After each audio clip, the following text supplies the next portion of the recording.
war and witchcraft, castles and kings, riots and murder. This is the history of the great county of Lancashire, England. How much of Lancashire's rich history can we squeeze into one video? Let's find out.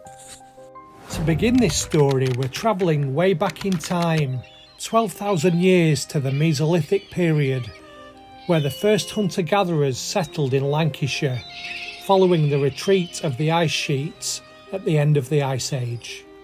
During this time, the area was sparsely populated, with just a few hundred people living in small family groups of between maybe 10 to 30 people. Their diet would consist of wild animals, fish, nuts, plants and shellfish. And small stone cutting tools and arrowheads from this period have been found around the forest of Bolton and the edge of the Pennines. Forward on about 7,500 years to the Bronze Age, 2500 BC, where farming communities started to appear, and deforestation of the area began as they started to convert it into farmland. The Bronze Age saw the emergence of burial mounds or barrows, and Lancashire's moorlands are dotted with these ancient sites. This indicates a growing population and a shift towards more settled communities. Around 800 BC, the transition to the Iron Age began, bringing iron tools and weapons which are stronger and more efficient than bronze. This period saw the rise of the Brigantes tribe, the dominant Celtic tribe in northern England, who controlled Lancashire and resisted Roman rule. The Romans invaded Britain in 43 AD, but they didn't invade Lancashire until about 70 AD, and this is the site of the Roman fort at Ribchester, now turned into a playing field. This is the remains of a Roman bathhouse at Ribchester, and it's quite spectacular to think that nearly 2,000 years ago people would have been here having hot baths and discussing the events of the day. And here you can see that the Roman baths had a cold room, a warm room and a sweating room similar to a sauna of modern days. In addition to the fort at Ribchester, the Romans also built a fort at Lancaster and at Manchester. By the end of the 5th century, Roman control of Britain was gradually collapsing, and the forts in Lancashire were abandoned, and the local population reverted back to a more tribal way of life. Possibly the greatest legacy of the Roman occupation of Great Britain was the infrastructure of the road network that they left behind. And many of the roads, although they've been modernised, are still in use today. After the Roman rule ended in the 5th century, the Britannic communities in Lancashire mainly governed themselves. In the 9th and 10th centuries, Viking incursions brought further change to Lancashire, and in particular, Norse settlers from Ireland and the Isle of Man had a lasting impact on Lancashire's place names.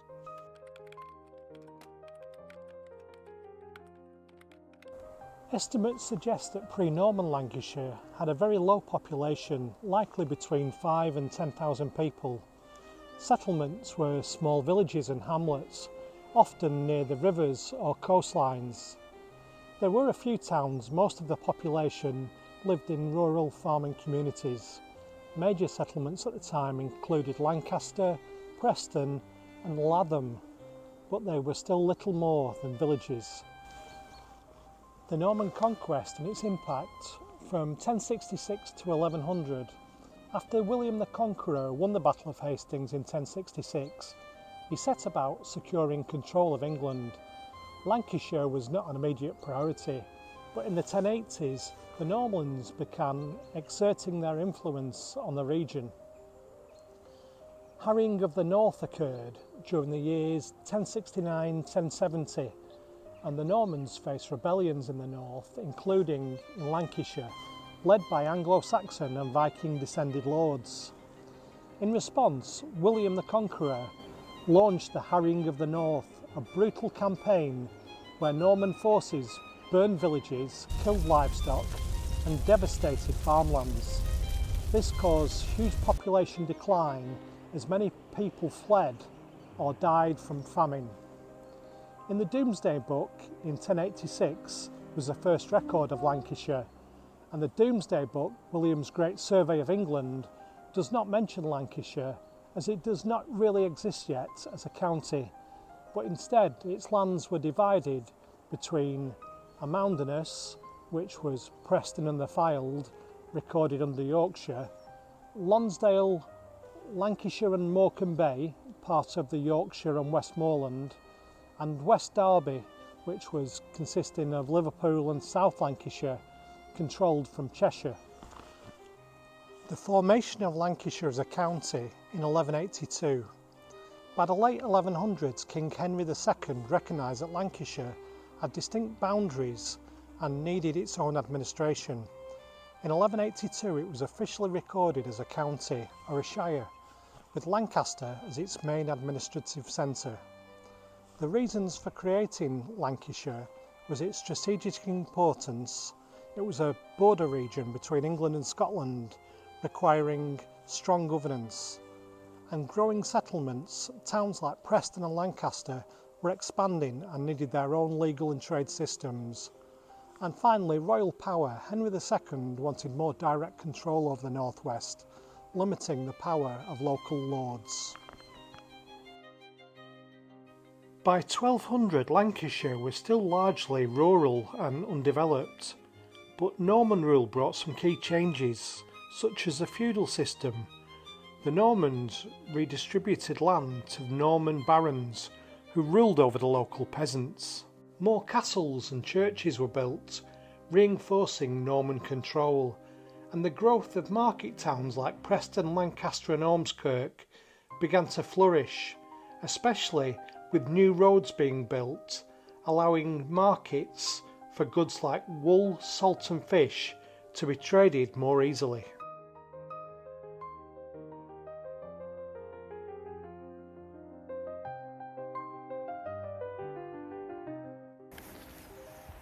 Sometimes when we talk about history, it's easy to forget that we're talking about the lives of real people who had families and friends, and that life back then must have been more of a struggle. They didn't have the convenience of modern amenities, they didn't have modern healthcare or dentistry, and just putting food on the table or keeping warm was sometimes a struggle. And with that in mind, I'd like to tell you about the events of the bubonic plague of 1349 in Lancashire. The Black Death, a devastating outbreak of bubonic plague, struck Lancashire between 1349 and 1351 after arriving in England in 1348. It originated in Asia, spreading via trade routes and ship merchants. The plague was caused by the bacterium Yersinia pestis, transmitted by fleas on rats, and once it reached England, it spread quickly along roads and rivers, devastating towns, villages and monasteries.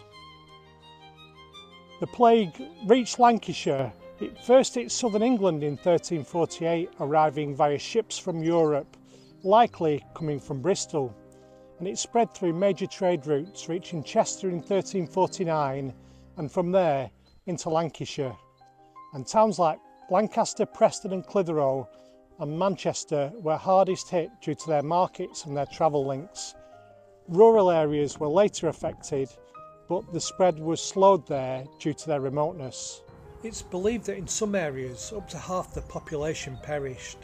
Villages like Salmesbury and Goosnargh may have been nearly wiped out of existence, and in some areas mass graves were the only solution.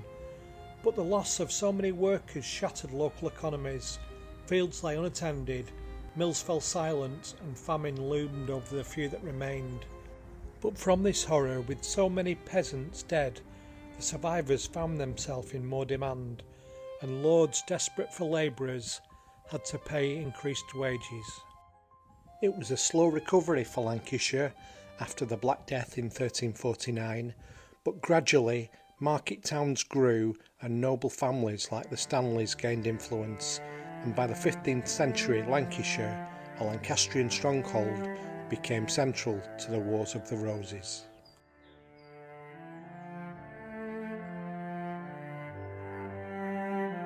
For 30 years, England was torn apart by a brutal civil war, a war between family members and noble houses and kings themselves.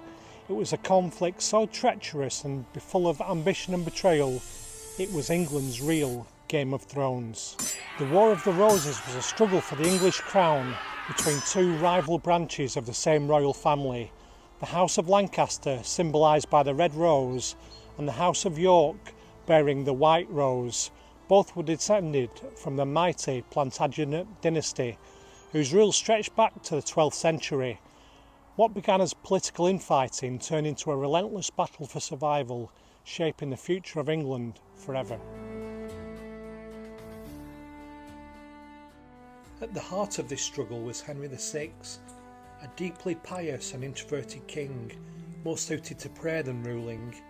He was gentle and devout and ill-equipped for the brutal realities of medieval kingship. Worse still, he suffered bouts of mental illness that left him unable to govern.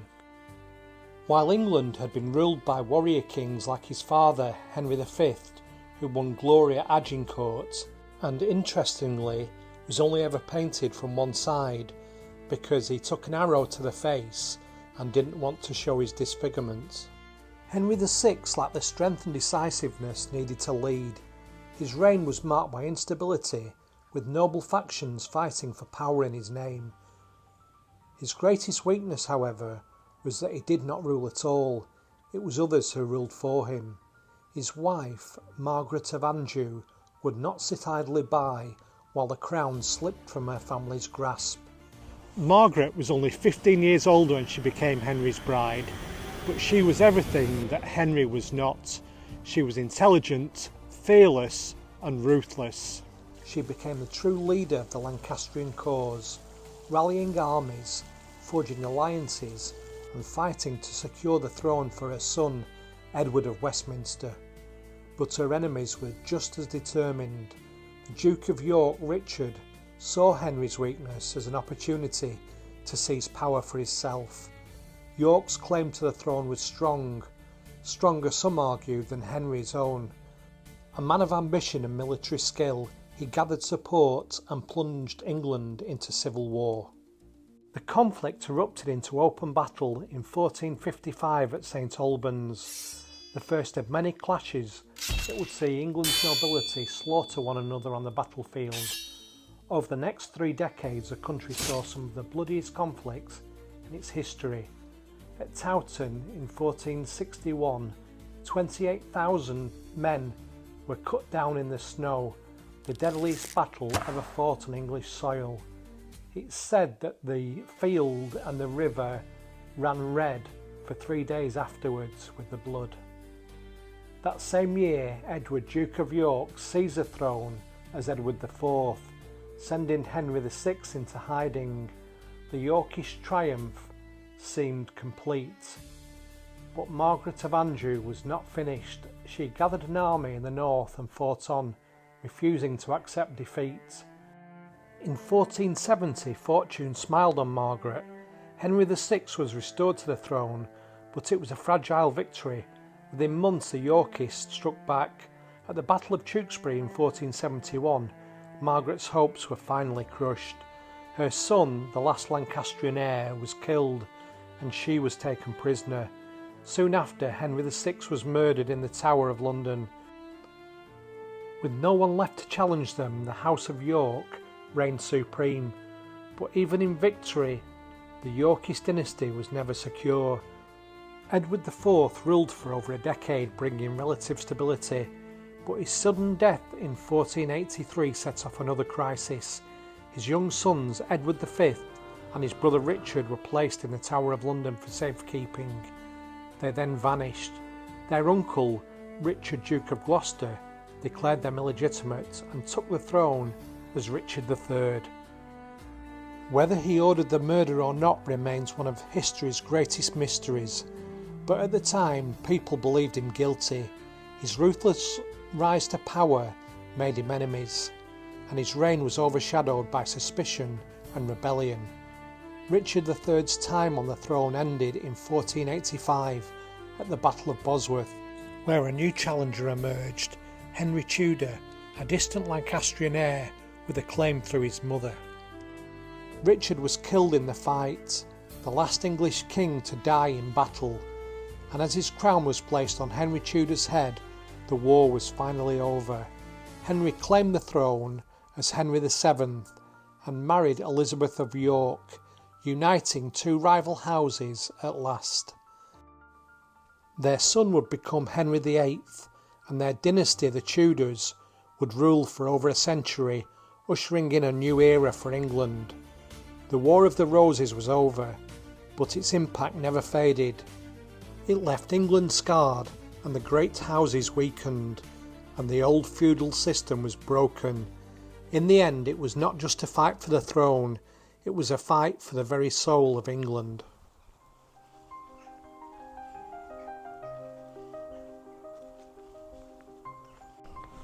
After the War of the Roses, the Tudor dynasty took the throne and England entered a new era under Henry VIII, who reigned from 1509 to 1547. And as the famous rhyme goes, divorce beheaded died, divorce beheaded survived, which is a grim reminder of the fate of his 6 wives. 2 of them, Anne Boleyn and Catherine Howard, were executed by beheading, accused of treason and adultery. But Henry's most lasting impact wasn't just his turbulent marriages, it was his dramatic split from the Catholic Church. In 1534, after the Pope refused to annul his marriage to Catherine of Aragon, Henry declared himself supreme head of the Church of England, severing ties with Rome. This led to the dissolution of the monasteries, 1536 to 1541, one of the most violent upheavals in English history. In Lancashire and across the country, Henry's commissioners seized the church land, looted their treasures and expelled the monks and nuns. Great abbeys like Whalley Abbey, Furness Abbey and Whalley Abbey were ransacked. Their riches were sent to the crown and their buildings were left to ruin. Many resisted, leading to brutal reprisals. Monks were executed, and those who opposed Henry's reforms faced torture or death. The destruction of these religious institutions caused immense social and economic upheaval, fueling unrest, including the Great Pilgrimage of Grace, one of the largest revolts of Henry VIII's reign.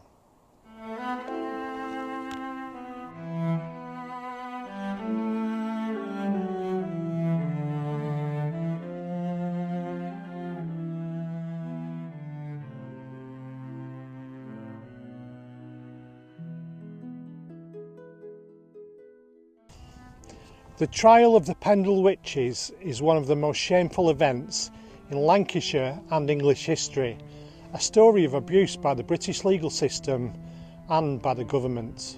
Pendle witch trials begins with King James I, a monarch whose obsession with witchcraft would reshape the very fabric of English society. Born in 1566, James had experienced trauma in early life, including the murder of his father and political instability in Scotland. This background fueled his paranoid worldview, particularly when it came to the supernatural threats. In 1597, James published Demonology, a comprehensive book that not only acknowledged the existence of witches, but provided a detailed guide in identifying and prosecuting them. This was no marginal text, but a royal doctrine that would influence legal and social thinking across the kingdom. At the heart of the Pendle witch trials were 2 poor families living on the margins of society, the Devises and the Chattox clan. Their world was one of desperate survival, where healing practices, begging and local cunning work was the only means of staying alive. Elizabeth Southerns, known as Old Demdike, was a respected local healer from the Devis family. Her daughter, Elizabeth Devis, was a single mother struggling to feed her children. Alison Devis, her daughter, was a young woman marked by poverty and what contemporaries would have called a difficult temperament. Her brother James was equally vulnerable. The family Chattocks was led by Anne Whittle, known as Old Chattocks. Like the Devises, they were poor and relied on a combination of local work, begging and traditional healing practices. There was a long-standing feud between these two families, which would prove fatal during the witch trials. Rumours persist that Malkin Towers, where the Devises were from, was more than just a family home. Some historians suggest it was a place of complex social gatherings, potentially including prostitution and healing practices. It was a meeting place of those on the edges of society, where survival often meant forming tight-knit communities and sharing resources. The accused were arrested and marched to Lancaster prison. The journey to Lancaster was no small undertaking. From Pendle area to Lancaster Castle, the accused would have walked approximately 40 miles, a journey of several days under brutal conditions. For impoverished, malnourished individuals, this would have been arduous and a terrifying trek.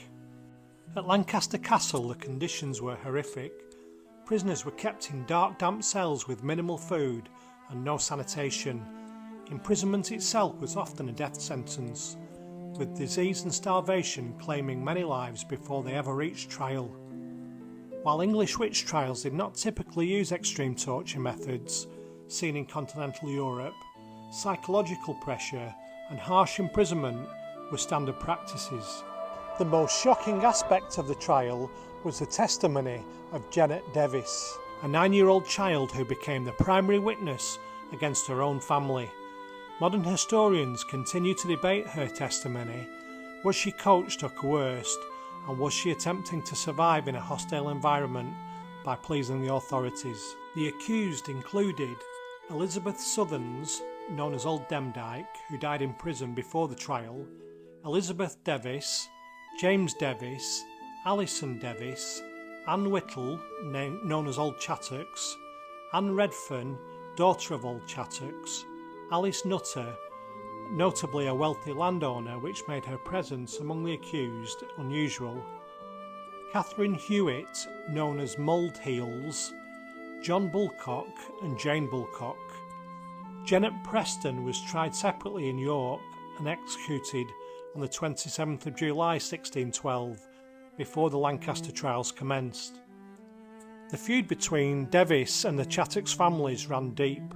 According to the trial records, Old Chattocks had allegedly stolen from the Devises years earlier, and there were long-lasting accusations of malicious magic between the two families. This inter-family conflict likely contributed to the ease of which the accusations were made and believed. The evidence against them was circumstantial at best. Proof of witchcraft might have included unusual marks on the body, owning strange objects, or being known for healing or midwifery. The Devis and the Chattocks families were particularly vulnerable, poor, female, and existing outside traditional social structures. On the 20th of August 1612, 10 people were hanged on Lancaster Castle's Gallows Hill. The execution was a public spectacle, watched by crowds who had been fed terrifying tales of dark magic. Thomas Potts, who documented the trials, presented it as a triumph of divine justice. Today, the story of the Pendle witch trials serves as a powerful reminder of how fear, poverty and systemic inequality can transform communities. These were not supernatural events, but very human tragedies, a testament to the dangers of persecution and the vulnerability of those living on the margins of society. A petition was raised asking for a legal pardon of those convicted of witchcraft in Great Britain, and the petition gained over 13,000 signatures, and the response from the government said that although it acknowledges the injustices of people accused of witchcraft, there are no current plans to pardon those involved. The year is 1642 and England is tearing itself apart. For years, King Charles I has ruled as if his authority is absolute, refusing to compromise with Parliament. He believes in the divine right of kings, the idea that his power comes directly from God, but many in England disagree. They argue that the king should be answerable to Parliament and the people. Tensions have simmered for years, but now they explode into brutal civil war. Across the country, men take sides, the Royalists or the Cavaliers. They fight for the king, while the parliamentarians or the Roundheads seek to curb his power. Families are divided, towns turn against each other, and soon England becomes a land of sieges, skirmishes and bloody battles. Lancashire is a region fiercely contested throughout the war. Some towns like Bolton back Parliament, while others like Wigan are loyal to the king. One of the bloodiest early battles takes place at Bolton in 1643, when Royalist forces stormed the town in a brutal assault known as the Bolton Massacre. Meanwhile, Latham House, a Royalist stronghold, holds out against a long siege led by the indomitable Countess of Derby. The war in Lancashire is bitter and unrelenting. By 1648, Charles I has been captured, but his supporters are not finished. A powerful Royalist army led by the Duke of Hamilton marches south from Scotland, hoping to rally support and restore the king. Their target, the Midlands and ultimately London. But Oliver Cromwell, the parliamentarian general, moves swiftly to stop them. Cromwell gathers his forces at Skipton in Yorkshire before beginning his march westward. His men cover 20 miles a day, moving with relentless speed. On August the 16th, they cross into Lancashire, marching through Clitheroe and down towards Preston. As they advance, they use an old crossing over the River Hodder, Cromwell Bridge, as it will later be known. The Royalists, unaware of just how quickly Cromwell's army are moving, are stretched thin, scattered across the area around Preston. On August the 17th, Cromwell strikes. His men launch a surprise attack, smashing into Royalist positions outside of the town. The fighting is intense, muskets crack, swords clash, and the streets run red. Royalists are caught off guard and struggle to regroup. Cromwell's cavalry push forward, driving deeper into their ranks. The Royalists attempt to retreat, but Cromwell presses the attack, cutting them down as they try to escape across the Ribble and towards Wigan. For 2 days the battle rages. The Royalists are in complete disarray, unable to match the discipline and speed of Cromwell's forces. By the time the fighting ends, thousands of Royalist soldiers have been killed or captured. The parliamentarian victory is decisive.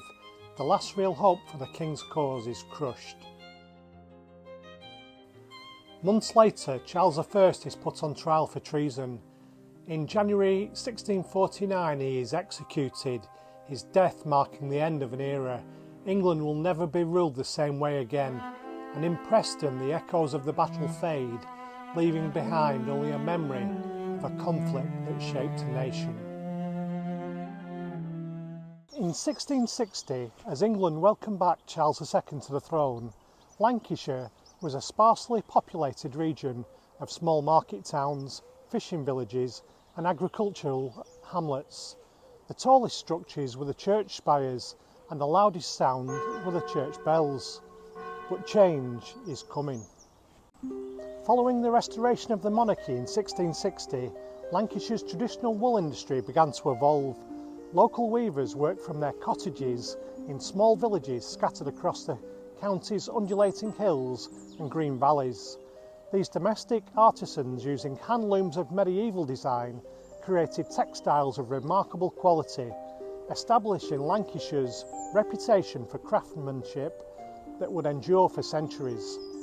The rhythmic clack of looms echoed through the villages of Colne, Nelson and Padiham, where entire families participated in the intricate process of textile production. The 18th century heralded an unprecedented period of mechanical innovation that would fundamentally alter not just Lancashire, but human civilization itself. In 1733, John Kay of Bury invented the flying shuttle, an ingenious device that allowed weavers to create wider cloth more faster than previously possible. This seemingly modest invention had profound consequences, creating what economic historians term the spinning bottleneck. Weavers suddenly needed more yarn than traditional spinning wheels could produce. This technical impasse was resolved when James Hargreaves, a weaver and carpenter from Stanhill in Oswaldtwistle, invented the spinning jenny around 1764. This revolutionary machine allowed a single operator to spin multiple threads simultaneously, multiplying productivity eightfold. As it reduced labour cost and boosted output, manufacturers quickly adopted it, particularly in Britain's booming textile industry. Its rapid uptake was fueled by growing demand for cotton fabrics and the drive for mechanisation during the Industrial Revolution. Shortly thereafter, Richard Arkwright, a former barber and wig maker from Preston, patented his water frame in 1769. This sophisticated mechanism created stronger warp threads using water power, enabling the production of purely cotton fabric for the first time in Britain. These Lancashire innovations catalysed industrial development at a pace never before witnessed in human history. The county's landscape underwent a profound metamorphosis as water-powered mills sprouted alongside rivers like the Irwell, Darwen and the Ribble. And when Samuel Crompton of Bolton unveiled his spinning mule in 1779, combining the best features of previous inventions, Lancashire's textile dominance was guaranteed. The impact was staggering. Manchester exploded from 25,000 residents in 1772 to 70,000 by 1801, and in the century that followed, Lancashire's population grew sixfold to nearly 4.5 million. Liverpool transformed from a sleepy fishing port to Britain's second largest city, the world's leading port handling 40% of all global trade. This explosive growth came at a terrible human cost. Workers were crammed into hastily built terraced houses with open sewers and shared privies. Disease was rampant and life expectancy plummeted to just 28 years, and factory conditions were nightmarish. Children as young as 6 worked 12 to 16-hour days amid deafening noise and dangerous machinery. Lancashire's workers fought back. The region became an epicentre of labour activism, from the machine-breaking Luddites to the Chartists demanding political reform. The American Civil War brought crisis. Union blockades cut off cotton supplies, creating a devastating cotton famine of 1861 to 65. Mills closed and thousands faced starvation, yet remarkably, Lancashire's workers largely supported the Union despite their suffering, recognising the moral imperative of ending slavery. The infamous Peterloo massacre saw a cavalry charge 60,000 peaceful protesters in Manchester, killing 15 and wounding hundreds. This sacrifice eventually led to parliamentary reforms and early labour protections. By the mid-19th century, Lancashire produced 85% of Britain's cotton goods and nearly half of the world's cotton cloth. Cottonopolis, Manchester led an empire of specialised towns.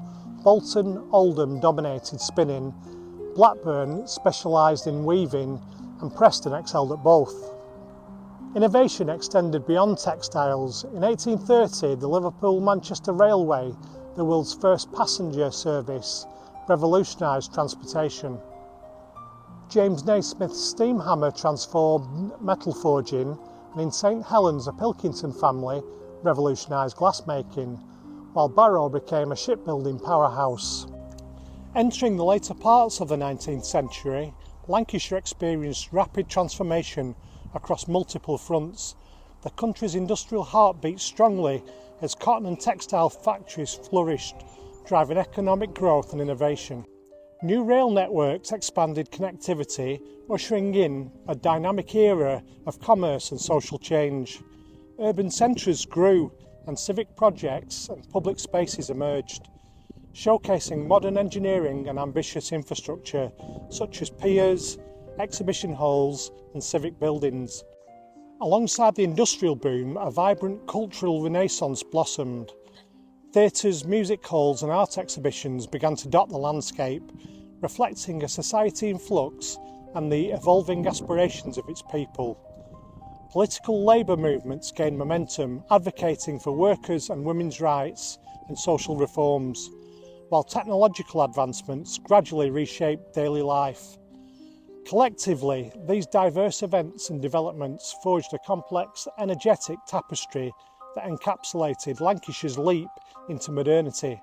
As I bring this video to a conclusion before the events of World War I and World War II, I wanted to acknowledge the sacrifice of everybody who served and fought bravely during the wars, and also to say it's impossible to cover everything in a huge topic like this. So if there's something I should have covered, I'm sorry. Please leave a comment if you think there's something I should have put in, and thank you for watching. Until next time, bye bye.